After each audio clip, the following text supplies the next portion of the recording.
8 de septiembre, Boecio, comentario a la isagoge o eisagoge de Porfirio. ¿Qué significa eisagoge?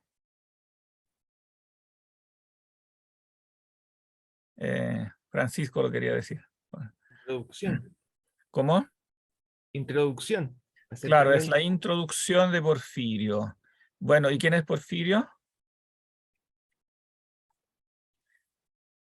El discípulo de Plotino. El que Claro, discípulo de Plotino. compiló la Eneada, ¿o no? ¿Cómo?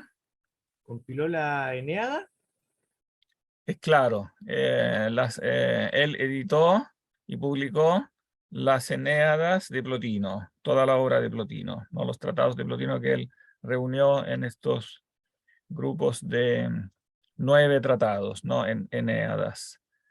Pero también escribió obras, evidentemente, de él, originales de él, ¿no? Y una de estas es la Eisagoge, introducción. ¿Introducción a qué cosa? Al aprendizaje, a la filosofía. No, es más específico. Introducción a las categorías de Aristóteles. Al libro Ah, de ya. Aristóteles que se llama Las categorías. Mm, y ustedes no leyeron las categorías, ¿no? En filosofía antigua, ¿no? No. Ya, no importa. Y después algunos pedacitos podríamos después leer, poner en una pequeña antología. Vamos a hacer una pequeña antología de Aristóteles, como hicimos la de Platón el semestre pasado, pero específica para este tema, ¿eh? De manera que bueno, funcionaba como introducción a la lógica, que a su vez era la materia que introducía, ¿no? El currículum de filosofía. De manera que funcionaba en la escuela neoplatónica, ¿no? Porfirio evidentemente pertenece a la escuela neoplatónica, la escuela platónica, decían ellos. Nosotros decimos, los modernos inventamos esto del neoplatónico, medio platónico, ¿no? Ellos decían simplemente platónico. En la escuela platónica o academia, el inicio del currículum empezaba con la lógica y empezaba con las categorías de Aristóteles, porque prácticamente las obras principales de Aristóteles de una u otra forma fueron insertadas en el currículum también platónico. Nosotros estamos acostumbrados a ver a Aristóteles como el fundador de otra escuela, ¿no? Pero aunque fuera así, para los platónicos igual quedaba un discípulo de Platón, de manera que sus obras tenían muchos elementos que se podían utilizar como en el currículum de la enseñanza de la academia. Y claramente la lógica era uno de estos temas que Aristóteles había tratado de una forma más sistemática y por tanto en la escuela platónica se empezaron a utilizar los tratados de lógica de Aristóteles, las categorías y después los analíticos primeros, analíticos segundos, el Perihermeneias. Y bueno, una parte de esos escritos de lógica, Boecio los tradujo al latín. Boecio es un autor latino posterior a Agustín, un poco posterior, vivió en el siglo VI, cuando ya había caído el Imperio de Occidente. Entonces estamos, digamos, en el tiempo de la dominación gótica en Italia, o sea, en el reino ostrogodo de Italia. Sin embargo, en la época en que seguía vigente de alguna manera todavía el antiguo orden social y político, al menos formalmente. Existía todavía la antigua aristocracia romana. El Senado, por ejemplo, subsistía, ¿no? Aunque no había emperador en Roma, pero había Senado, ¿no? Y los senadores, bueno, se referían al emperador de Constantinopla, porque ya no había emperador en Roma, pero todavía existía de alguna manera el antiguo orden social, resistía en parte, por lo menos en el reino ostrogodo en Italia. Claro que existía con cierta precariedad. De hecho, el propio Boecio sufrió, digamos, esta precariedad. Porque por un lado los godos necesitaban de los aristócratas romanos para gobernar. porque evidentemente para gobernar un territorio tan grande, con instituciones complejas, todavía funcionaba en parte la institucionalidad romana. Entonces, los aristócratas romanos eran importantes para gobernar. Entonces, Boecio, por ejemplo, senador romano, fue asumido por Teodorico, por el rey ostrogodo, como un importante funcionario de su gobierno. Sin embargo, los aristócratas romanos estaban evidentemente muy expuestos a las posibles expropiaciones de parte de los bárbaros, sobre todo de aquellos dentro de los godos, los más ambiciosos, que querían ellos en el fondo suplantar la antigua aristocracia. Lo que hacían era en el fondo armar procesos para encontrar alguna culpa en los senadores más importantes, más poderosos, a fin de poderlos condenar en un juicio y después expropiarles todos los bienes, apropiarse de sus bienes, en definitiva. Y bueno, eso le pasó a Boecio, en definitiva, que fue acusado. El rey finalmente creyó esa acusación, fue encarcelado.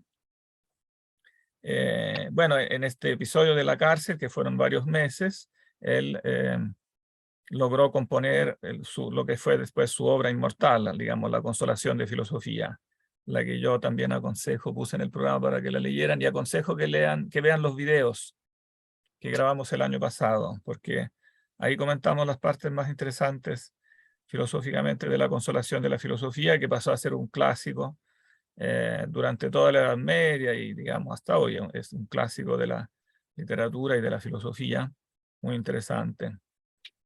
Bueno, y finalmente, después de estos meses en la cárcel, Boecio fue decapitado, fue condenado a muerte y fue ejecutado. Legó, bueno, aparte de La Consolación de la Filosofía, legó a la filosofía sus tratados de lógica, ¿no? Que incluyen también las traducciones de los tratados de Aristóteles, al menos aquella parte de los tratados de Aristóteles que él alcanzó a traducir y que pasaron como herencia a toda la Alta Edad Media, porque una parte de Aristóteles fue, gracias a Boecio y a otros traductores, fue leída durante toda la también parte más antigua de la Edad Media. Después, en el siglo XII, llegaron a conocimiento de los occidentales también los demás tratados de Aristóteles, de manera que hay dos Aristóteles, uno que llegó, digamos, que fue siempre leído durante la Edad Media, y otro que llegó recién en el siglo XII.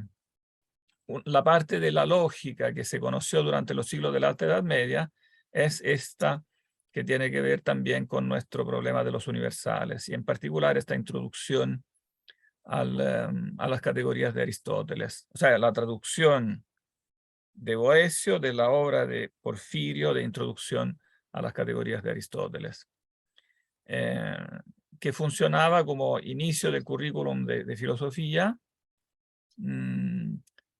y que sin embargo en su comienzo tiene también un problema de metafísica, de manera que es un curso de lógica, esto que está en definitiva traduciendo Boecio y poniendo a disposición del público latino. Pero en el comienzo de este tratado de lógica aparece el problema metafísico de los universales, que Porfirio resume en estas pocas líneas, que yo las copié aquí en griego para que veamos también los términos griegos, y después en la traducción de Boecio, que yo puse en colores aquí porque estas son pocas líneas, pero son bien importantes porque en el fondo en estas pocas líneas se deja planteado el problema metafísico de los universales, que evidentemente aquí no nos interesan en cuanto precisamente a la disciplina de la lógica, ¿no? Sino en cuanto problema metafísico. Y aunque en este tratado que es de lógica, Porfirio no lo soluciona, Boecio sí da como una especie de intento de líneas de solución. Entonces, estas líneas de solución, no hay una respuesta definitiva, pero él esboza como unas líneas de solución del problema. En torno a estas líneas se crearán, en el fondo, se creará el marco para toda la discusión medieval, ¿no? Entonces, técnicamente es muy importante esta página de Boecio, porque no nos da la solución al problema, pero nos da como líneas de orientación, y en torno a estas líneas se desarrolló después toda la discusión durante siglos. Entonces es muy importante conocer como este parrafito, que son esencialmente estas 6 líneas que ven acá, ¿no? Después leamos la primero en latín, después podemos ver el original griego. ¿Quién se anima a leer el latín?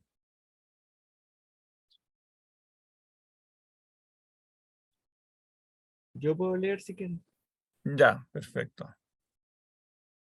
Lee Eh, todo esto que está en mayúscula en latín y después vamos a ver si lo podemos traducir.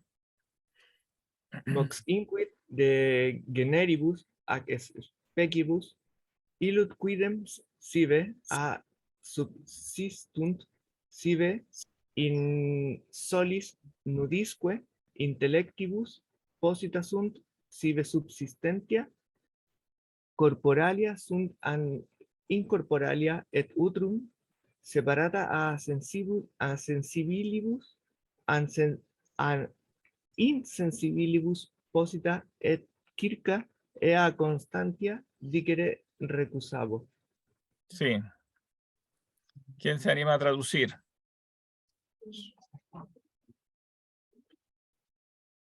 Luego dice de los géneros y las especies, aquellos que, ¿Aquello?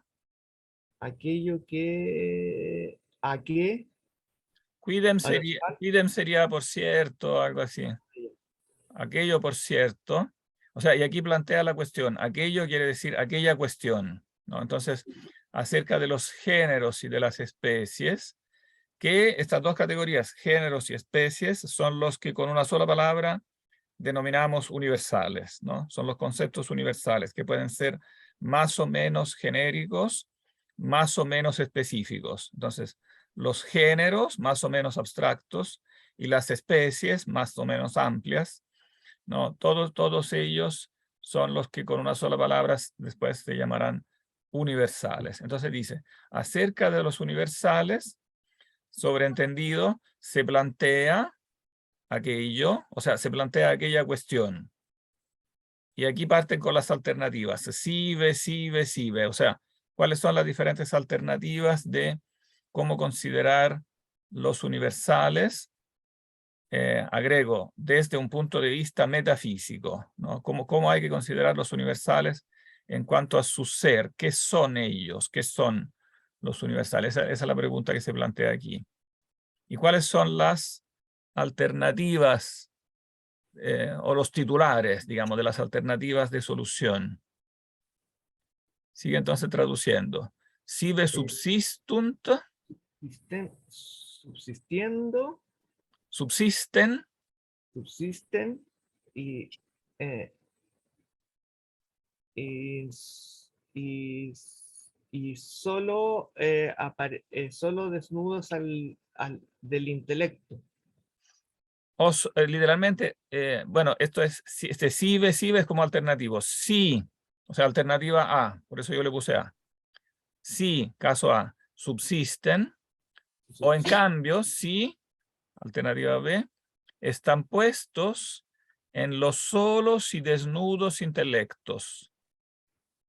O sea, en otras palabras, si son entes subsistentes, ¿no? Si subsisten como entes como autónomos, o más bien solo existen como puestos en los solos y desnudos intelectos. O sea, si tienen una existencia no puramente, digamos, en el puro intelecto. O si están puestos en los subsistentes. Espera, no, después cuidado. Aquí pongamos un punto y coma para que se entienda mejor. Ah, ese es allá. Porque aquí vuelve a la hipótesis. Si Ah. son subsistentes, o sea, en el caso de que sean subsistentes, también se presentan dos hipótesis. Si son subsistentes, podrían ser hipótesis A. Que sean corporales. Claro, que sean entes corpóreos. Si son entes autónomos, habría que preguntarse si son entes corpóreos o, alternativa B, incorporales. Incorpóreos, claro. Y en caso que, bueno, nuevamente, ya sea que sean corpóreos o incorpóreos, también se plantean dos otras alternativas. Utrum separata sensibilibus, Que sean separadas de los sensibles, claro, que subsisten como separados de los sensibles, o bien, puestos en los sensibles. claro, puestos en los sensibles, Y alrededor de esa, de ellos, o sea, de los sensibles, de ellos, con- permanecen constancia, claro, como que permanecientes sería constancia, permanecientes cerca de o en los sensibles, ¿no? O sea, si son entes subsistentes, también hay que preguntarse si existen por separado, ¿no? O bien si existen en los sensibles o dentro de los sensibles o como lo queramos decir, ¿no? Y finalmente, dicere recusabo. hablar de eso como que me excuso, algo así. Claro, me excuso de hablar de eso. O sea, de solucionar eso no me ocupo ahora, ¿no? Entonces deja planteada la cuestión y después dice, no la voy a solucionar, ¿no? Bueno, y aquí, repito, está traduciendo el texto de Porfirio, pero para tranquilidad de ustedes lo podemos leer también en el original de Porfirio.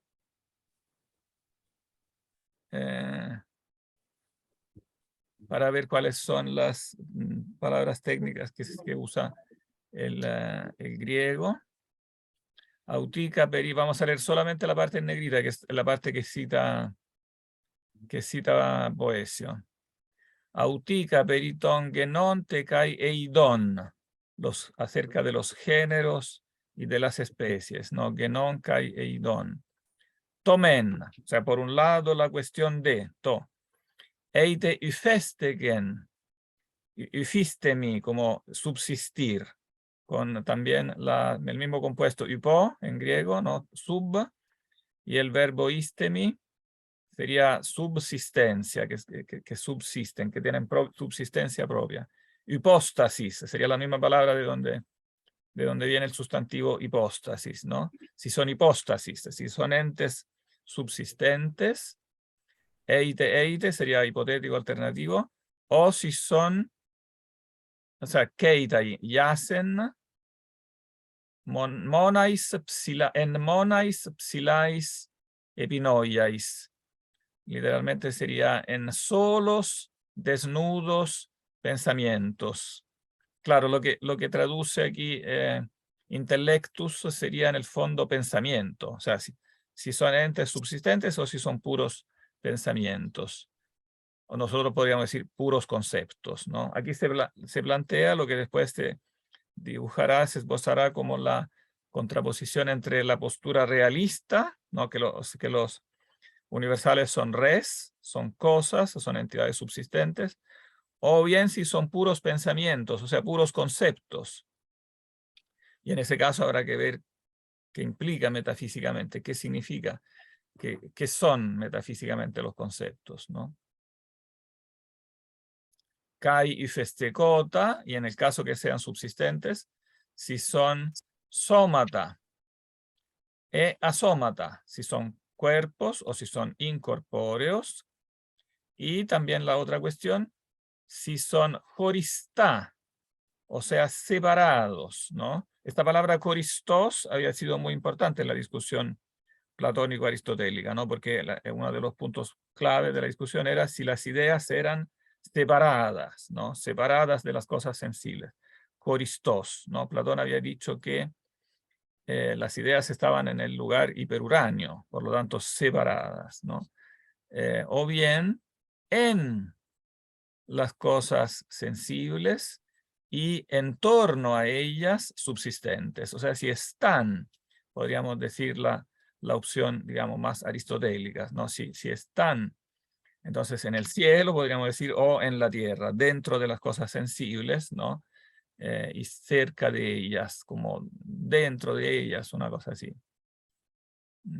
Todo esto, dice Porfirio, no lo voy a tratar, ¿no? Paraites omailegein, batutates use testoiautes pragmateias, kai alles meizonos de omenes excetáceos. ¿No? O sea, me excusaré de decirlo, porque se trata de una pragmateia, de una cuestión, batutates, profundísima, ¿no? De una cuestión profundísima, porque es una cuestión metafísica, que va, evidentemente va más allá de la lógica, y por lo tanto necesitada de omenes excetáceos alles meizonos, de una investigación mayor y otra, de, digamos, de otra y mayor investigación. Bien, y sin embargo, Boecio, igual, como digo, quiere darnos unas líneas de solución a este problema. Quedó claro el problema, digamos. Entonces, ¿cuál es la pregunta que usted está haciendo? ¿O hay preguntas sobre eso? Son como tres preguntas, son como tres preguntas seguidas, ¿no? Si los universales son, si los universales existen en la realidad o solo son pensamientos o conceptos, y si existen en la realidad, si son corpóreos o incorpóreos, y si son corpóreos o incorpóreos, están separados del mundo o están en el mundo. Es exacto, claro, sí. Digamos que la cuestión del medio no suscitó tanta polémica porque hay bastante acuerdo de que no son ellos mismos entes corpóreos como tales. Pero digamos que la discusión es clave, pasarán a ser la primera y la tercera, o sea, si subsisten o son puros pensamientos, que esa es la cuestión metafísica de fondo, ¿no? O sea, porque evidentemente son dos clases de ser completamente diferentes, la del ser que subsiste y la del ser que en cambio es un ser puramente mental. Entonces, esa es la discusión de fondo y por eso después, por siglos, las escuelas se dividirán en el fondo con estas dos etiquetas que decíamos antes, que se inventaron después las etiquetas, pero corresponden a esta primera alternativa. Las etiquetas después clásicas que se usarán desde el siglo XII en adelante serán la de los realistas o reales en latín, realistas decimos nosotros, y los nominalistas, ¿no? Los que dicen que son puestas en los puros y desnudos pensamientos. Y bueno, y de ahí evidentemente se crean subescuelas, porque no todos están de acuerdo en qué significa que son cosas, por ejemplo, puramente mentales, porque hay que ver qué significa exactamente eso, cómo existen estas cosas en la mente, cuál es su estatus ontológico. Entonces, no es que las etiquetas generales después den tampoco la solución, pero es el marco dentro del cual la discusión se desarrolla. Y que está evidentemente conectada a la tercera cuestión. O sea, si existen, evidentemente hay que ver si existen por separado de los sensibles, ¿no? O de alguna manera si existen dentro de los sensibles. Si su ser es autónomo, evidentemente, o si su ser está en, y por lo tanto de algún modo depende, ¿no?, de los sensibles. Todas estas cuestiones así planteadas encierran muchas ambigüedades que después habrá que discutir y resolver. Bien. Pasemos entonces al castellano y después podemos volver al latín si es necesario, ¿eh? Dejar de compartir.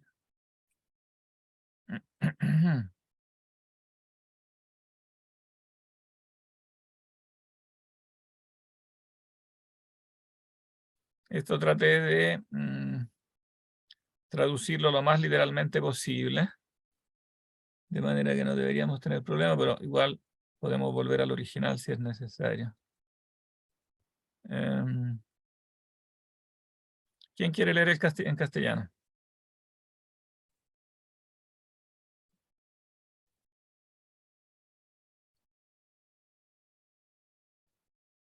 Yo, profe.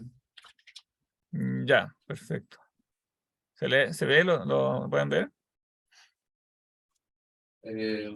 Sí, ¿de dónde parto?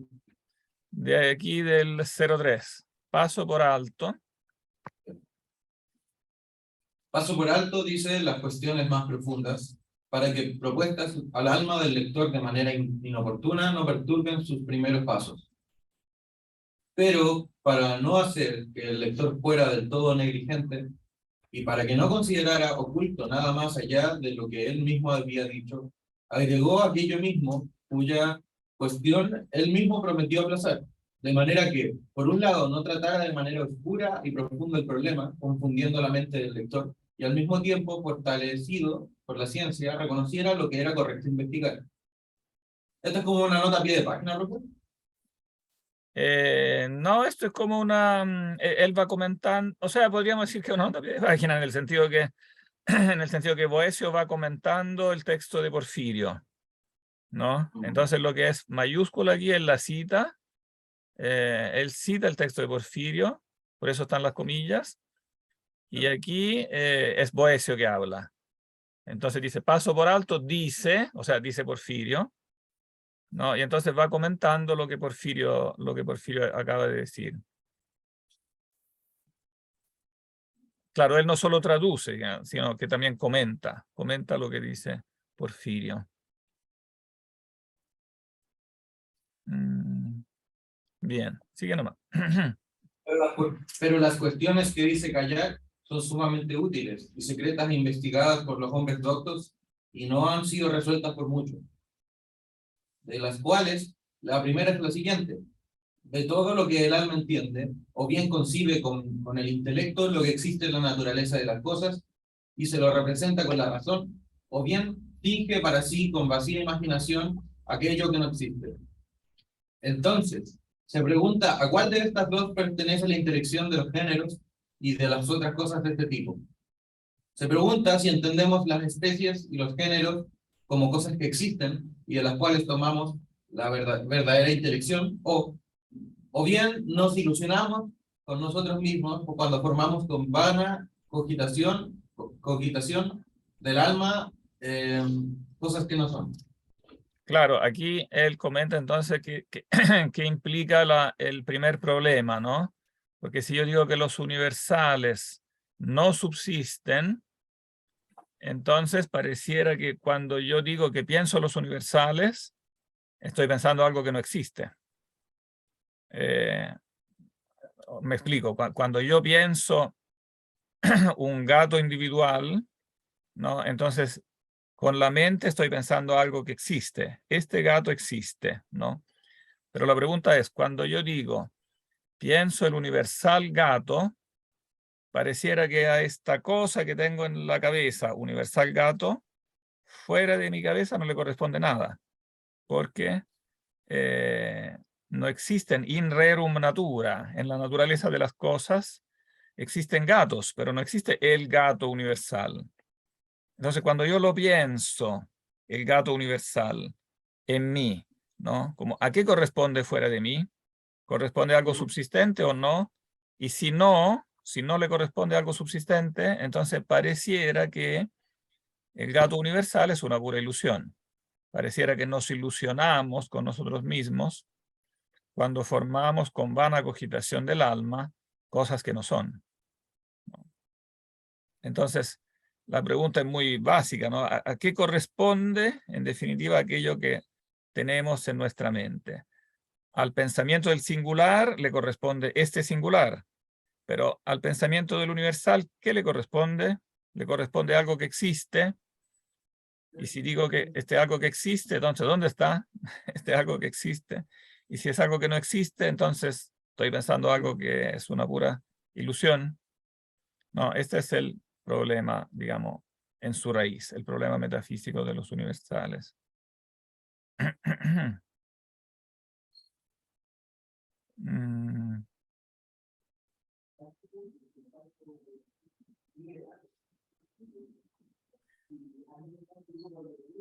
¿Sigo?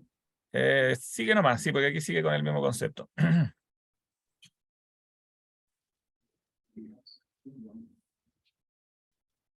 Si en cambio constata que son, y diremos que el intelecto las concibe a partir de las cosas que son, entonces otra cuestión mayor y más difícil genera una duda, ya que se muestra la grandísima dificultad de discernir y entender la naturaleza del género mismo.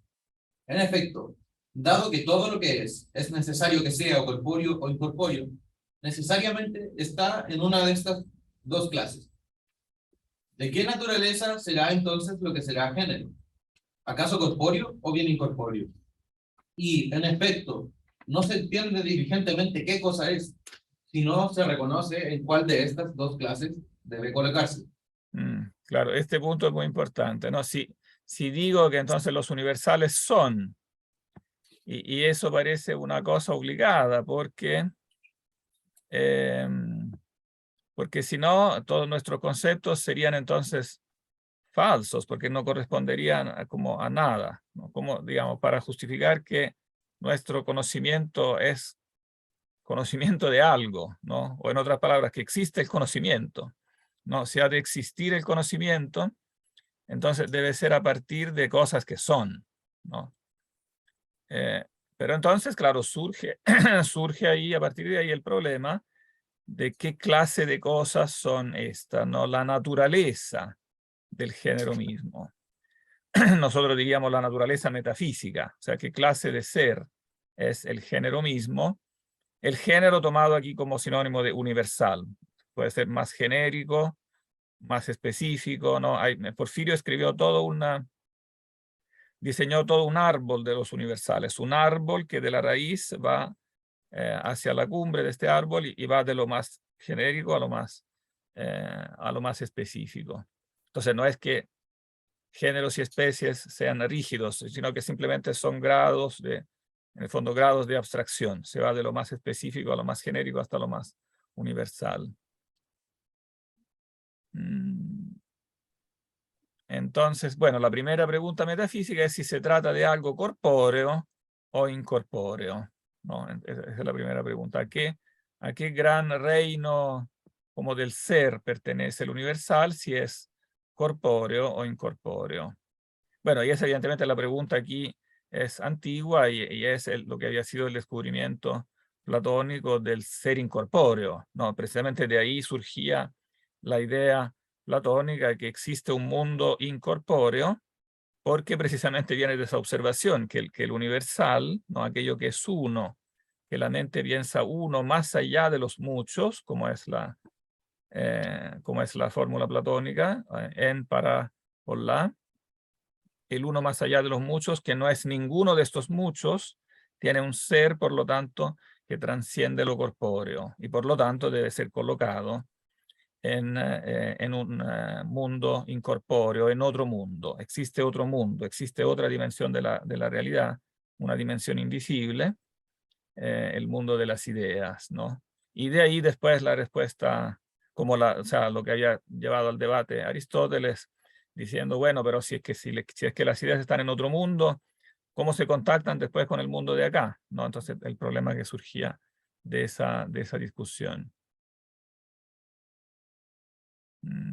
Y bueno, pero esta de si es corpóreo o incorpóreo, pareciera por eso mismo no crear tanta dificultad, porque incluso Aristóteles, que se había puesto esta idea de las ideas como separadas, coristá, pero de una u otra forma también había admitido que de todos modos estos entes son incorpóreos, porque más allá de dónde lo queramos colocar, es claro que no tienen una entidad corpórea, de manera que esto prácticamente no entra en la discusión porque se da por solucionado, que había sido claro tanto para Platón como para Aristóteles, ¿no? Aunque discutieran sobre dónde había que colocarlo exactamente, quedaba claro que si algo, como está al mismo tiempo en varios lugares, ¿no? Porque el universal es el uno que está en muchos. El universal gato está en todos los gatos, y no solamente en los gatos presentes, sino en los gatos futuros, y no solamente en los gatos de acá, sino también en todos los gatos de más allá. Entonces, algo que está al mismo tiempo en muchos tiempos y en muchos lugares, es bastante evidente que no puede ser corpóreo, ¿no? Porque eso va en contra de las características básicas de los cuerpos que se definen porque los cuerpos están en un tiempo y en un lugar, no pueden estar al mismo tiempo en diferentes lugares o tiempos. Pero entonces ahí se presenta la otra discusión. Sigue nomás aquí con el 8. O no sé si alguien más quiere leer, si alguien se anota.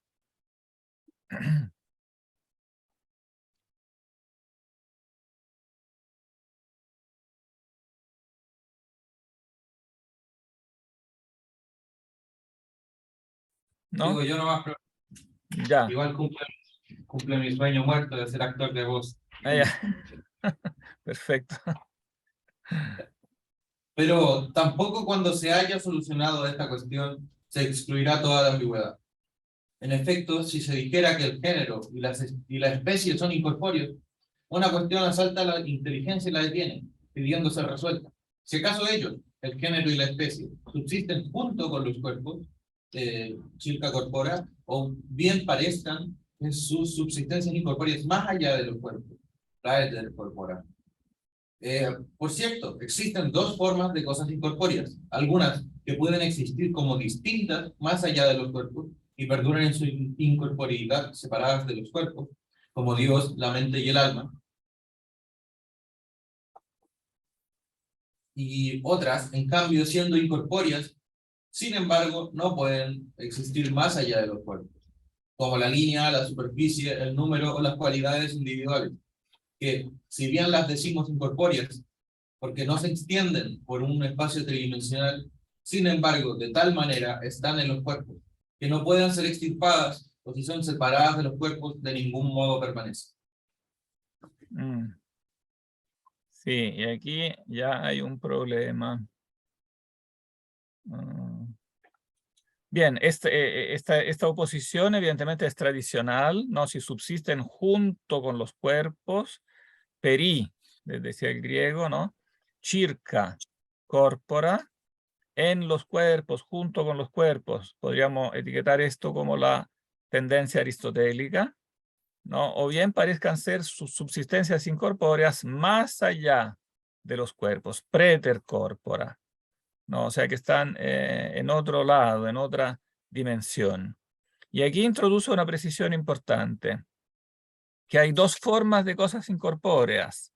No todas las entidades incorpóreas son iguales, sino que se pueden dividir en dos grandes clases, porque algunas pueden existir como distintas, es decir, más allá de los cuerpos, y perduran en su incorporeidad separadas de los cuerpos.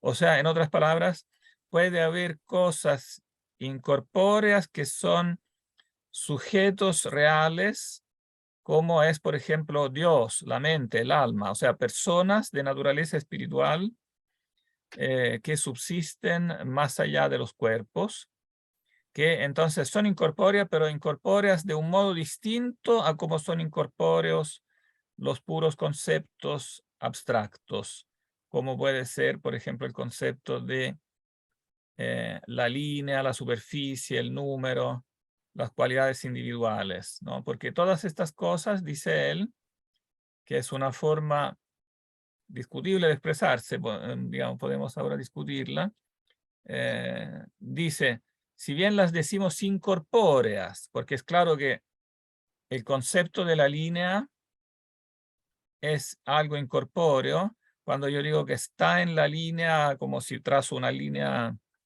digamos, si trazo una línea material en la pizarra, evidentemente esos átomos que componen la tinta, la pizarra, etcétera, esos no son la línea, entendida como concepto geométrico, son un puro signo que en la mente, ¿no? Después me estimula a reconocer el concepto abstracto de la línea, pero la línea como tal no tiene, por ejemplo, tiene una sola dimensión, mientras que todos los seres, también los dibujados en la pizarra, todos ellos tienen 3 dimensiones, ¿no? Aunque una sea más chiquitita. Entonces la línea geométrica como tal, evidentemente no se extiende por un espacio tridimensional, ¿no? Y sin embargo dice de tal manera, esta es la frase que crea un poco la trampa, la ambigüedad, de tal manera están en los cuerpos que no pueden ser extirpadas, o si son separadas de los cuerpos, de ningún modo permanecen. O sea que la línea está diciendo acá, aunque sea un concepto abstracto, de algún modo no lo puedo separar del cuerpo al que lo atribuyo. O si no, si lo separo, no permanece, como que no permanece en la realidad. Claro, no permanece en el sentido de que no permanece en el sentido de que no es un ente físico que pueda permanecer por sí solo, ¿no? Pero ¿por qué esta frase, digo yo, sería discutible, esta forma de expresarse? De tal manera están en los cuerpos que no pueden ser extirpadas, o si son separadas, de ningún modo permanecen.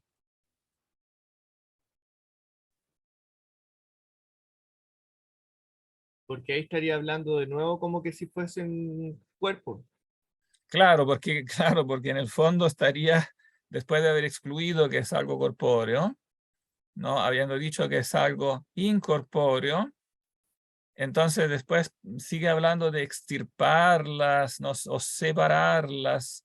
Pero claro, evidentemente la pregunta es, ¿qué significa extirpar algo de un cuerpo si este algo no es corpóreo, ¿no?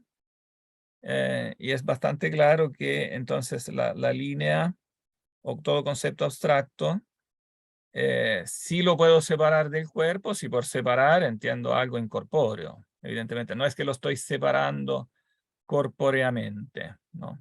Bueno, y de alguna manera después eso él mismo lo va a ir a reconocer, ¿eh? Bueno, y aquí Boecio esboza un poquito líneas de solución propia. Dice, siendo que el mismo Porfirio rehúsa hacerlo, sin embargo, las afrontaré. Claro, las afronta en síntesis, no en una larga discusión, pero le dedica unas páginas, que son estas que yo traduje, estas que vamos a leer, como unas 5 o 6 páginas, para no dejar demasiado en suspenso, dice, el ánimo del lector y no consumir demasiado tiempo más allá. O sea, no quiere salirse de la tarea que es un curso de lógica, pero no quiere dejar pasar la ocasión de al menos esbozar alguna respuesta a esta pregunta metafísica. Boecio pasó a la historia más como lógico que como metafísico. La metafísica no es su especialidad, pero en este caso se dedica a este inicio de solución y dada la grandísima autoridad también que Boecio, de la que Boecio gozará como maestro en todos los siglos de la Edad Media, esto que escribe aquí, si bien, repito, no da una solución, pero digamos, a lo largo de estas líneas seguirán después muchas de las soluciones que se propondrán. Y también seguirán muchas de las ambigüedades que él aquí sigue manteniendo, de manera que también explica cómo muchas ambigüedades después se perpetuarán en la discusión. Bien, sigue nomás.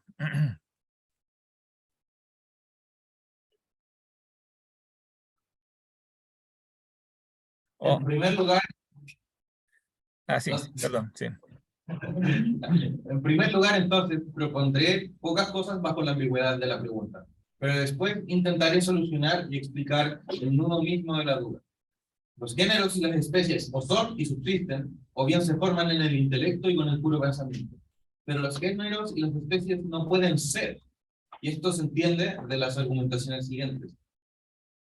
En efecto, todo lo que es común Perdón, disculpa, voy a hacer notar aquí una cosa que me parece importante que la tienen que tener presente. Está utilizando aquí son como sinónimo de subsisten, ¿no? Son y subsisten. Notar eso porque eso, evidentemente, el identificar el ser con el subsistir en esta discusión potencialmente va a crear un problema. Después veremos por qué, pero por ahora solamente noten que aquí está identificando son y subsisten. O bien se forman en el intelecto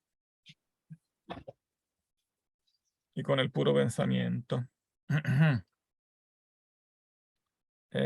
Entonces, cuando dice los géneros y las especies no pueden ser, evidentemente, habiendo equiparado el ser con el subsistir, lo que está diciendo es no pueden ser subsistentes, no pueden ser como ser subsistentes.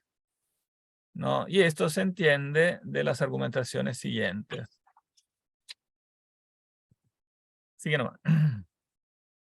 En efecto, todo lo que es común a muchos en un mismo tiempo, eso no podrá ser uno, pues lo que es común es de muchos, sobre todo porque una sola y misma cosa está toda entera al mismo tiempo en muchas. En efecto, cuantas quiera que sean las especies, en todas el género es uno solo, no porque cada una de las especies tome alguna parte de él, sino que cada una al mismo tiempo tiene todo el género. Por lo cual, ocurre que todo el género puesto en muchos entes singulares a un mismo tiempo no puede ser, incluso, no puede ser uno, pues no puede ocurrir que siendo en muchos todo,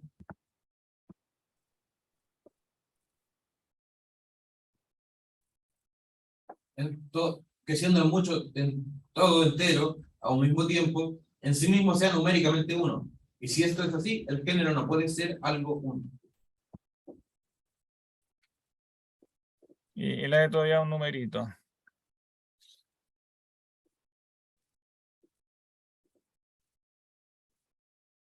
Ah, por lo cual ocurre que el género no es nada en absoluto, pues todo lo que es, en tanto es cuanto es uno. Ya, aquí hay una cosa importante, o sea, hay un par de definiciones importantes, pero la solución que da es rara. O sea, el problema digamos, que prospecta es raro, ¿no? Evidentemente da la solución perdón, la definición tradicional del universal, y esto es importante, ¿no? ¿El universal qué es? Es lo que es común a muchos. Es lo que es común a muchos. Es el uno en muchos, decía Platón y también Aristóteles, ¿no? Lo que es común a muchos. De lo cual se deduce que el universal es aquella cosa que está toda entera al mismo tiempo en muchas. Esta es la definición clásica del universal, que se remonta, repito, a Platón y Aristóteles, y en la cual Platón y Aristóteles en el fondo están de acuerdo, ¿no? No, el universal es algo que tiene esta característica rara, que por eso lo distingue precisamente de los entes corpóreos, empíricos, ¿no? Porque tiene esta propiedad de estar toda entera al mismo tiempo en muchas cosas, ¿no?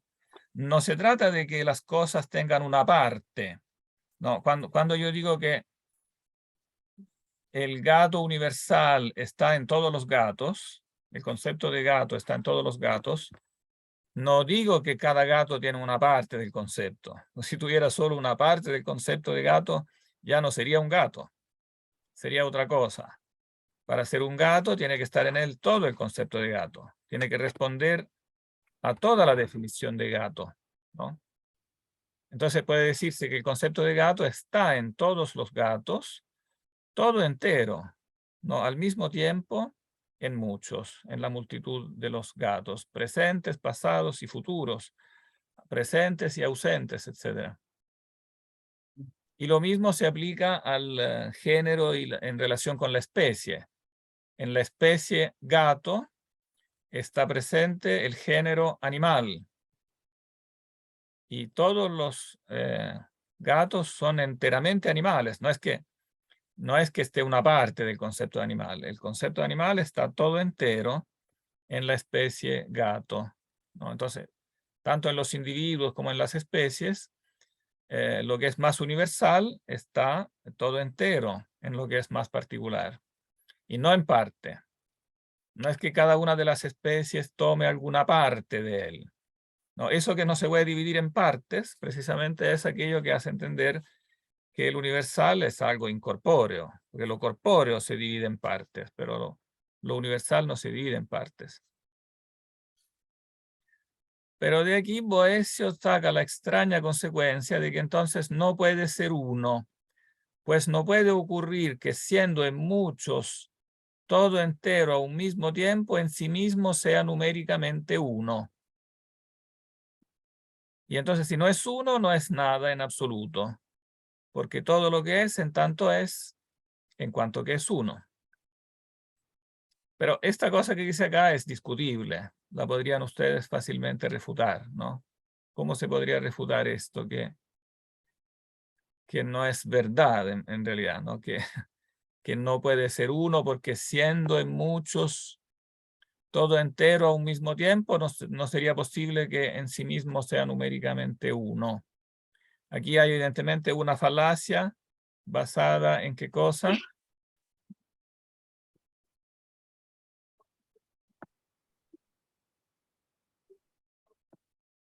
En atribuirle materialidad al género.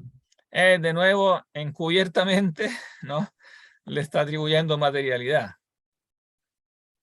Claro, sí, porque en el fondo está diciendo, si yo algo lo parto entre muchos, ¿no? Entonces ya no va a ser uno, porque ya lo partí. Ese es el argumento. Entonces, como no puede ser uno, entonces no existe. Pero que el problema es que precisamente la mente capta el universal a priori como algo uno. Que el universal es uno lo sabemos por la hipótesis, porque la mente capta el universal como algo uno. Y entonces sabemos ya que existe. No podemos decir que no existe porque se parten muchos como si fuera una cosa material y entonces al partirse ya no existiría. Porque eso precisamente va a contradecir la hipótesis, que la mente de partida lo concibe uno como uno en muchos. Y de ahí hemos deducido que no es corpóreo, ¿no? Entonces no puedo después ir a negar que sea uno, ni tampoco a negar que existe algo que sí tengo delante de la mente como uno, ¿no? Yo tengo delante de la mente el concepto de gato como uno solo, un solo concepto, a pesar de que hay muchos gatos. No puedo decir después que como el concepto de gato se reparte en muchos gatos, entonces al repartirse se desintegra, porque eso sería volver a concebirlo como un ente material, ¿no? Pero al haberlo conseguido como algo uno más allá de los entes corpóreos, yo ya negué que era algo material que se pudiera repartir entre muchos en el sentido material de repartir, ¿no? Se predica así de muchos gatos, pero no es que se reparta como si fuera una torta que cada gato tiene una porción. Su estar en cada gato es algo evidentemente que supera lo corpóreo, que no se explica en base a las categorías corpóreas.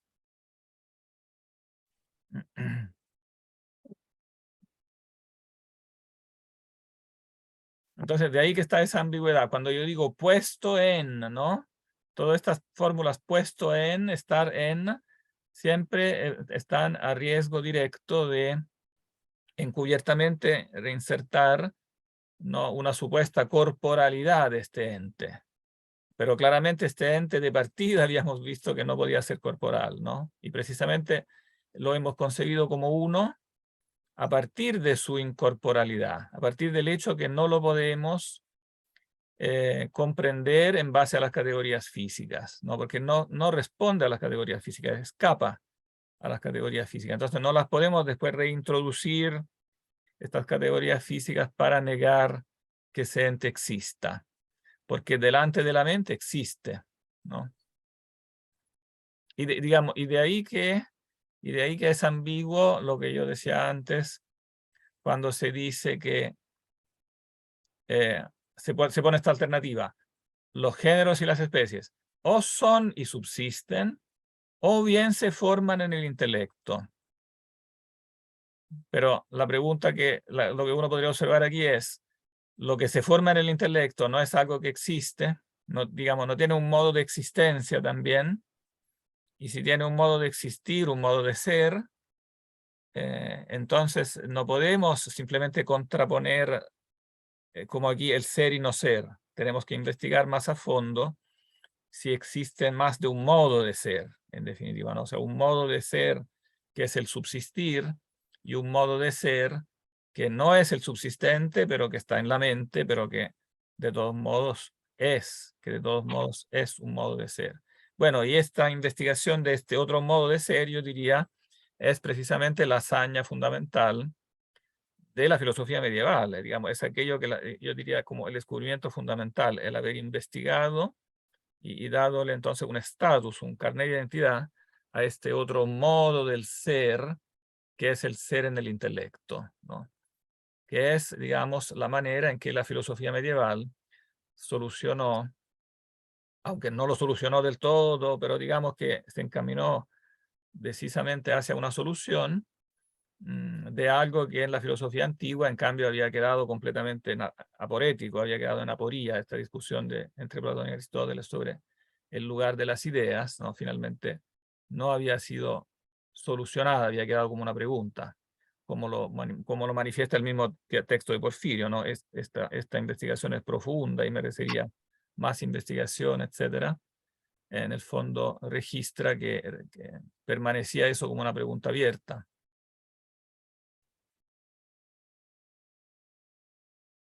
Bien. Bien, de la especie conviene decir lo mismo. Bueno, eso entonces va por sí solo.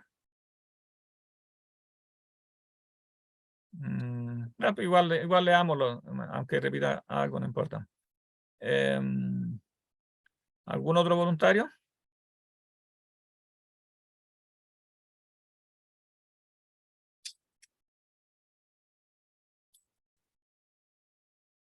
Por ejemplo, Andrew.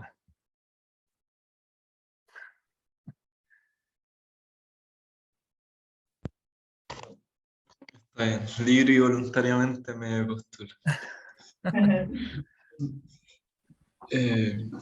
Y de la especie conviene decir lo mismo, pues si el género y la especie son, pero son algo múltiple, y no son una sola cosa numéricamente, el género no será lo último, sino que tendrá otro género sobrepuesto que incluye aquella multiplicidad con la fuerza de un solo término. En efecto, tal como muchos animales tienen algo semejante, sin embargo, no son la misma cosa. Por esa razón se investigan sus géneros. Del mismo modo también, el género como está en muchos, y por lo mismo es múltiple, tiene como semejanza de él mismo el ser género. Pero no es uno solo, porque están muchos. Por lo tanto, hay que investigar otro género de aquel género y cuando se hubiera encontrado, por la misma razón arriba mencionada, nuevamente se busca un tercer género. Y así es necesario que el razonamiento proceda al infinito, y por eso la ciencia no llegaría a término alguno. Pues, si el género es numéricamente uno solo, no podrá ser común a muchos. Una sola cosa, en efecto, si es común, o bien es común a las partes y entonces ya no es toda entera común, sino que partes de ellas son propias de cada uno. O bien pasan el uso de los que la poseen a través de tiempos sucesivos, de manera que es común tal como es común un ciervo o un caballo. O bien a un mismo tiempo es común a todos, sin embargo, no de manera que constituya la sustancia de aquellos a los cuales es común, como es el teatro o algún espectáculo que es común a todos los que la miran.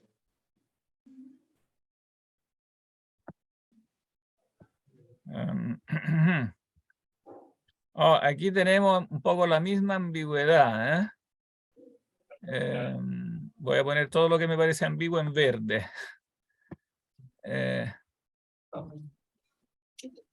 El género, si el género y las especies son, pero son algo múltiple y no son una sola cosa numéricamente. Después dice, está en muchos y por lo mismo es múltiple. Si el género es numéricamente uno solo, no podrá ser común a muchos. Estas frases para mí tienen todas como el mismo defecto. ¿Cuál es el defecto de estas frases? Lo rebatible, digamos, lo discutible.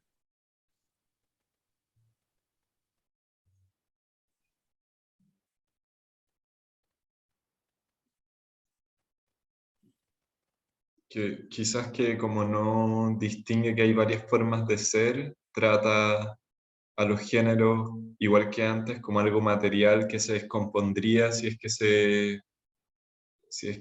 está presente en muchas cosas a la vez.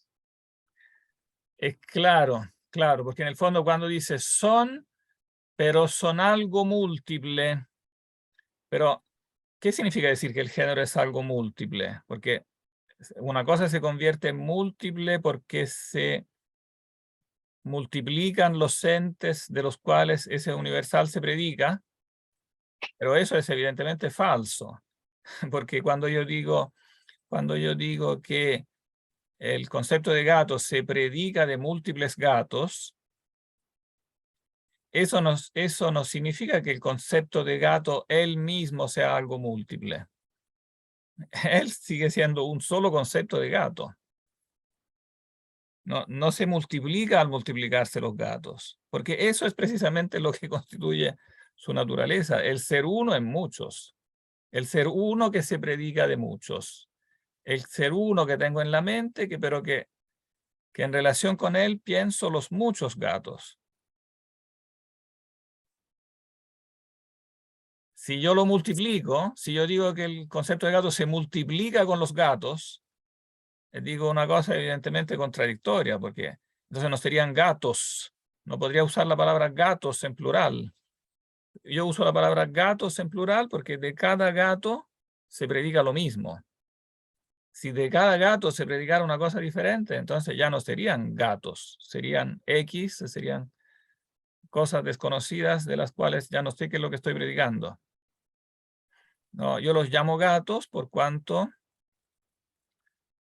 a cada uno lo llamo gato, y por lo tanto el concepto debe permanecer uno. No es algo múltiple, eso es falso. No, entonces es falso decir que como está en muchos, por lo mismo es múltiple. No, no por lo mismo es múltiple, porque es uno por la hipótesis. Digamos, la verdad de que el concepto es uno es una verdad anterior, porque es aquella verdad que me permite decir que cada cosa puede ser etiquetada con esa palabra, porque la palabra tiene que, digamos, la palabra como signo externo, para tener un significado, tiene que responder a un solo significado. Tiene que ser, como una es la palabra gato, uno es el significado gato, el concepto de gato. Si empiezo a decir que el concepto de gato es múltiple, entonces serían múltiples significados, múltiples conceptos, y entonces la palabra gato no indicaría un solo significado, y entonces no indicaría nada, sería una palabra completamente ambigua. Del mismo modo, por el mismo motivo, es falso decir que si el género es numéricamente uno solo, no podría ser común a muchos. Y en cambio, precisamente eso es lo que pasa, siendo el género numéricamente uno solo, no, sin embargo, es común a muchos. Tiene que ser numéricamente uno solo para ser común a muchos. Si no, ¿cómo podría ser común si no fuera uno solo?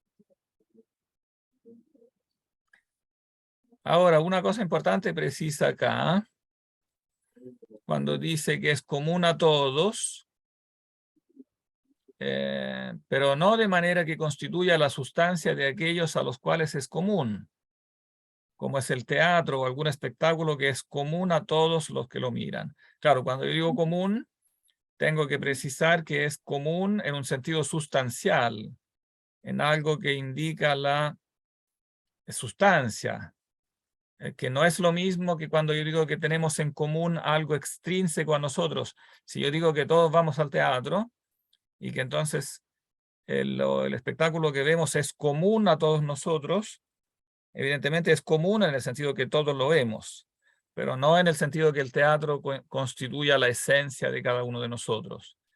Entonces el teatro es común, pero como algo como externo a nosotros, no es común en el mismo sentido. Entonces aquí está la posible ambigüedad del término común. El universal es común, pero es una comunidad de sustancia, o sea, indica la esencia, ¿no?, de cada uno de nosotros. Cuando yo digo que la esencia humana es común a todos nosotros, entonces la humanidad es común no como algo extrínseco a nosotros, sino como algo que se predica de nosotros, que todos somos humanos. Pero la humanidad tiene que seguir siendo una, ella, como concepto. Noten que estas objeciones ya habían, ustedes la encuentran, no la inventa en realidad Boecio, las está resumiendo de Aristóteles, pero noten que también están ya en el Parménides. Por eso yo le puse aquí metafísica, habría que dar la referencia más precisa de donde Aristóteles plantea estas objeciones en la metafísica, sobre todo en metafísica beta, Pero noten que ya Platón, en el Parménides, había ya planteado estas objeciones. Tampoco las inventó Aristóteles, digamos, más bien surgieron en la discusión de la academia, o quizás sí, Aristóteles las planteó oralmente, y después, antes que en la metafísica, también quedaron planteadas en el Parménides de Platón, ¿no? Aquí faltaría agregar las referencias un poco más precisas a metafísica y Parménides.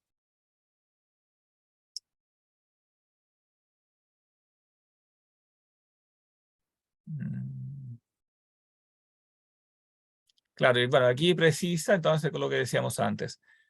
Tener presente siempre que entonces el género debe ser común, pero aquí precisa de qué modo común. Debe ser común de tal manera que esté todo entero en cada una, lo esté al mismo tiempo y pueda constituir y formar la sustancia de aquellas a los cuales es común, ¿no? Entonces, no común usado en cualquier sentido, sino que en este sentido muy preciso, ¿no? Y por eso, si se entiende común en este sentido preciso, es claro que el universal sí es común y que sí es uno y que no se parte al repartirlo, al predicarlo de múltiples entes.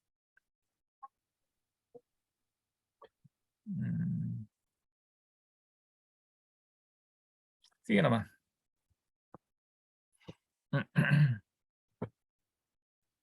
20. Un segundo. Por lo cual, si por un lado no es uno solo porque es común, por otro lado no es muchos porque también de aquella multiplicidad habría que investigar otro género. Parecerá que el género del todo no es. Y lo mismo debe entenderse de los demás universales.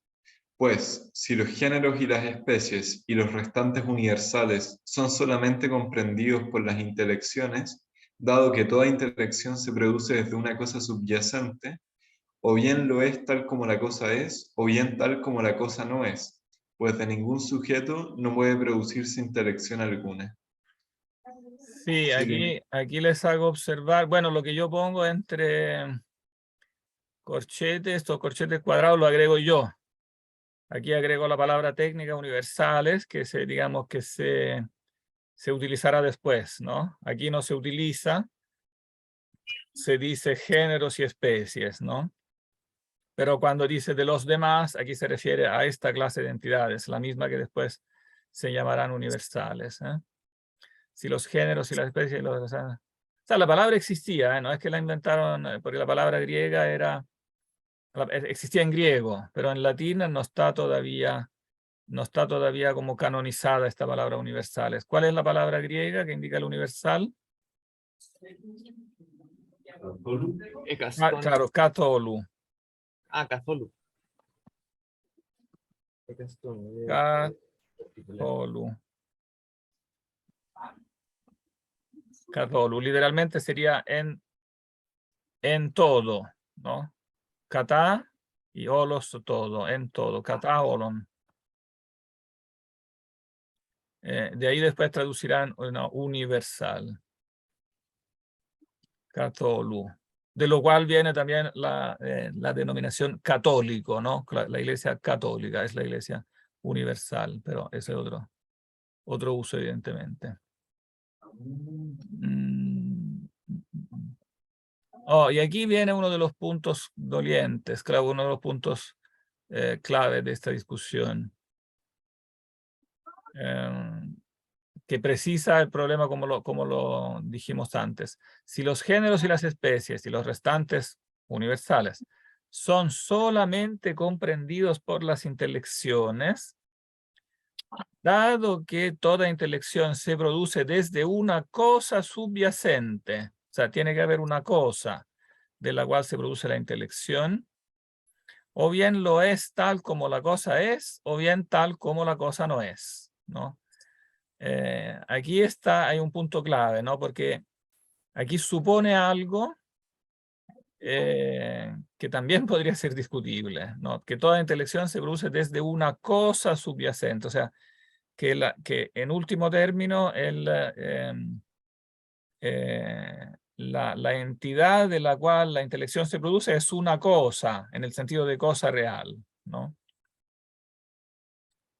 Y entonces, claro, puesto eso, que es que haya una res, que es la raíz, digamos, la fuente de donde se produce la intelección, entonces cabe preguntarse si la intelección es como la cosa es o como la cosa no es. En otras palabras, uno podría decir si es verdadera o falsa. Si la intelección es como la cosa es, ¿no? Entonces, evidentemente la intelección es verdadera.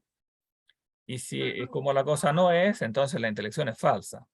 Entonces, pareciera plantearse esa disyuntiva. Y veamos entonces cuál es la consecuencia de esa disyuntiva. Sigue nomás con el 23.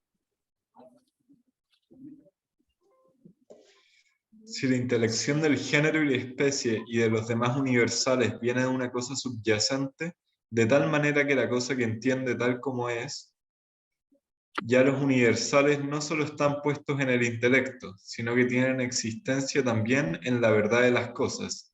Y nuevamente hay que investigar cuál es su naturaleza, lo que buscaba la cuestión anterior. Pues, si la intelección del género y de los demás universales se toma de la cosa, pero la cosa sujeta al entendimiento no responde a como la cosa es, necesariamente van a la intelección que, por un lado, se toma de la cosa, pero por otro, no corresponde a la realidad de ella.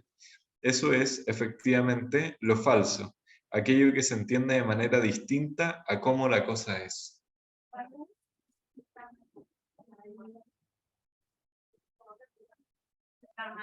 Así, por tanto, como el género y la especie ni son, ni, cuando son entendidos, su intelección es verdadera. Es claro que hay que abandonar todo afán de disputar acerca de estas 5 cuestiones, dado que no se investiga ni de una cosa que es, ni de una cosa de la cual se pueda entender o decir algo verdadero.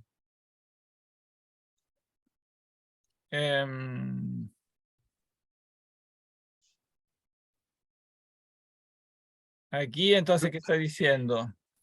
Que, ¿cuál es el problema? Si la intelección del género y las especies viene de una cosa subyacente, y recalco la palabra cosa, o sea, una cosa real, ¿no? Si el universal viene de una cosa real, de tal manera que la cosa que entiende tal como es, ya los universales no solo están puestos en el intelecto, sino que tienen existencia también en la verdad de las cosas. Aquí también de nuevo en ambigüedad. O sea, yo digo que el concepto de gato corresponde al gato, ¿no? O sea, se predica del gato. Por lo tanto, digo que se originó también del gato. O sea, el concepto de gato vino a la mente del gato real, ¿no?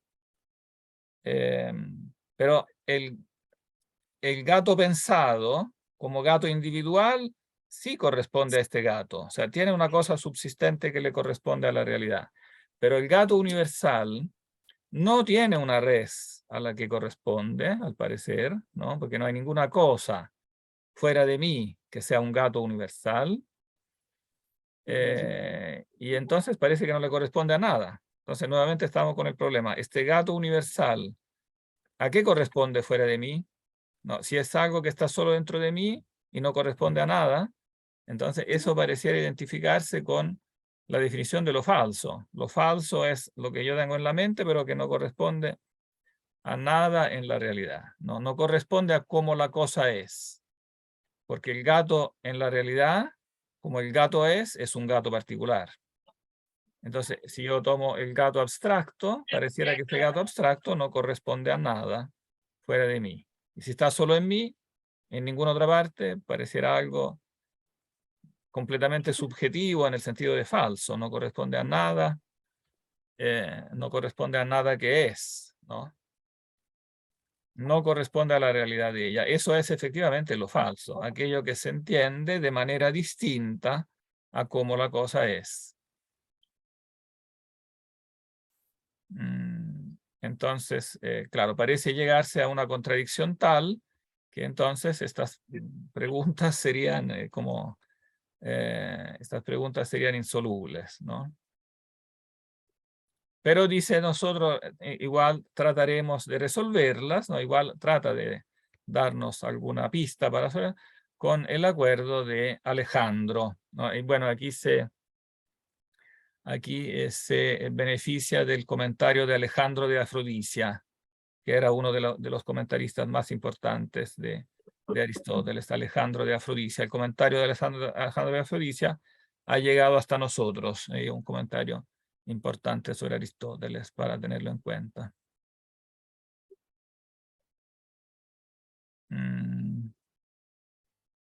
Todavía tenemos unos 5 minutos. Leamos otro pedacito. Esta es, por lo tanto, al presente la cuestión acerca de las cosas propuestas que nosotros resolveremos con este razonamiento con el acuerdo de Alejandro. En efecto, decimos que no es necesario que toda intelección que se forme de un sujeto, pero no es tal como el mismo sujeto se muestre falsa y vacía. Pues la falsa opinión, y no la inteligencia, se da solo en aquellas cosas que se forman por composición. Por ejemplo, si alguien compusiera y juntara con el intelecto aquello que por naturaleza no se puede juntar, nadie ignora que eso sería falso, como si alguien juntara el caballo y el hombre con la imaginación y formara un centauro.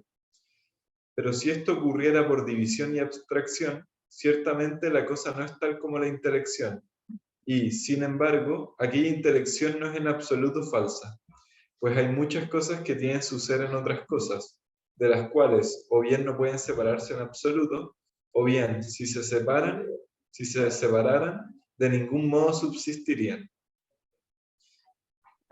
¿Sigo o dejo hasta ahí? Sí, sigue porque aquí lo aclara con un ejemplo. Y para que esto se nos aclare con un ejemplo común, la línea, por cierto, en un cuerpo es algo, y aquello que es, se lo debe al cuerpo, es decir, que mantiene su ser gracias al cuerpo. Lo que se muestra así, en efecto, si fuera separada,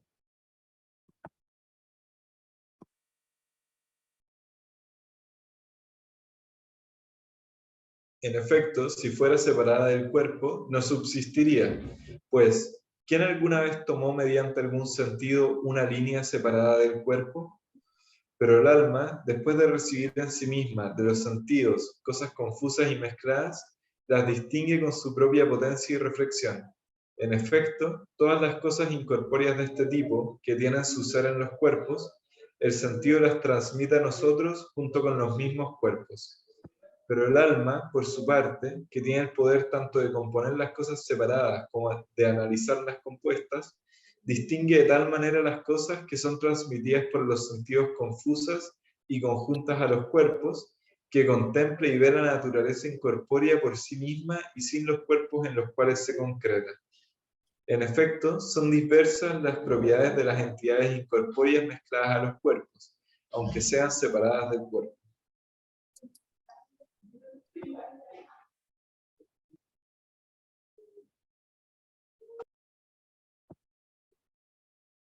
Como siempre voy a poner en verde lo que me parece debatible. No, perdón, aquí me equivoqué. Esto lo quería poner en amarillo. Y esto en verde. Quisiera que ahora me dijeran por qué marqué en verde estas cosas, ¿no? ¿Por qué son como debatibles? Claro, él en el fondo lo que quiere hacer aquí es explicar que existen cosas que en la mente son verdaderas, ¿no? Aun cuando no corresponden a una cosa subsistente externa como tal, y eso mediante el proceso que se llama abstracción, ¿no? División o abstracción, que literalmente significa extracción, ¿no? O sea que uno extrae, por ejemplo, ¿no? Uno ve una mesa cuadrada y ahí abstrae o extrae el concepto de mesa o el concepto de cuadrado, que el concepto de cuadrado no existe, evidentemente, no corresponde a un cuadrado en la realidad, porque en la realidad no hay cuadrados puros, ¿no? Solamente hay mesas cuadradas, tabletas cuadradas, etc. Pero el cuadrado como tal existe en la mente, pero eso no significa que sea falso. No significa que sea falso. Falso sería si yo compusiera, ¿no? Por ejemplo, algo que no existe en la naturaleza como tal, como dijo en el ejemplo anterior, si yo compongo el hombre con el caballo, por composición, ¿no? La falsa opinión se da en aquellas cosas que se forman por composición. Lo que podríamos llamar la ficción, ¿no? O sea, en ese sentido, el Quijote es falso porque es compuesto por alguien que juntó cosas reales, pero las mezcló, digamos, las compuso a su antojo para crear un personaje ficticio, ¿no? Y así puedo crear sirenas, centauros. Entonces la composición sería la falsedad. Pero también, o sea, pues, sería al menos una forma de originar la falsedad. Pero hay otra forma que es la división, que sería lo mismo que la abstracción, o sea, extraer, ¿no? Yo extraigo del objeto que veo, de la cosa real, como ciertos predicados, el ser cuadrado, el ser rojo, pero el rojo no existe solo, siempre hay un cuerpo rojo. El cuadrado no existe solo en la realidad subsistente, ¿no? Sino que en la realidad subsistente hay muchas cosas que tienen su ser en otras cosas. Tienen su ser en otras cosas, pero fíjense siempre que estas metáforas que con los locativos, estar en, siempre en este tema son ambiguas. Y vamos a recalcar nuevamente el por qué. Cuando digo, quisiera que me rebatieran esto, cuando digo la línea, por cierto, en un cuerpo es algo, y aquello que es se lo debe al cuerpo, es decir, que mantiene su ser gracias al cuerpo. ¿Eso es correcto decir eso? No, pues está al revés. Platón no estaría de acuerdo, y tampoco Aristóteles, creo yo. No estaría, o sea, cuando digo la línea en un cuerpo es algo, o sea, por ejemplo, en un bastón, la línea existe en un bastón, porque el bastón es lineal, ¿no? Pero es correcto decir que aquello que es la línea se lo debe al cuerpo del bastón. No, es al revés. En realidad es al revés, porque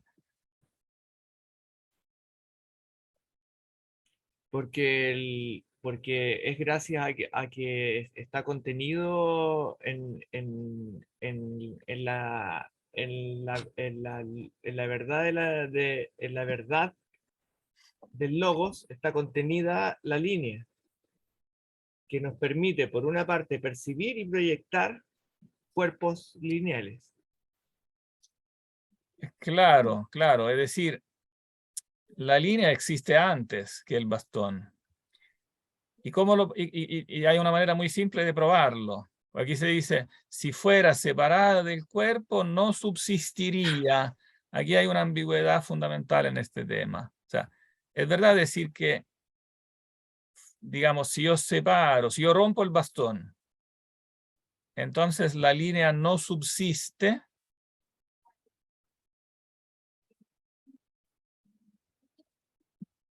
Se nota aquí la ambigüedad del verbo subsistir. Obviamente que si subsistir es el verbo que usamos para las cosas concretas, singulares, empíricas, obviamente si rompo el bastón ya no subsiste, ¿no? Porque él es el que puede subsistir o no subsistir en el mundo concreto. Pero es correcto decir que la línea, si fuera separada del cuerpo, si rompo el bastón, ¿qué sentido tiene decir que la línea subsiste o no subsiste? ¿Se entiende la pregunta? ¿Tiene sentido decir que la línea subsiste o no subsiste después de romper el bastón?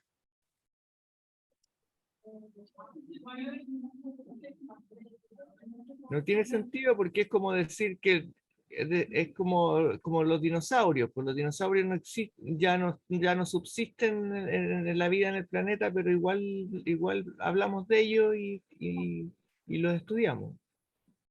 Claro, pero a diferencia de los dinosaurios que alguna vez existieron concretamente, o al menos así se cree ahora, así creemos en base a lo que sabemos o creemos saber, pero la línea ella nunca subsistió, si subsistir, digamos, si subsistir es subsistir como ente empírico.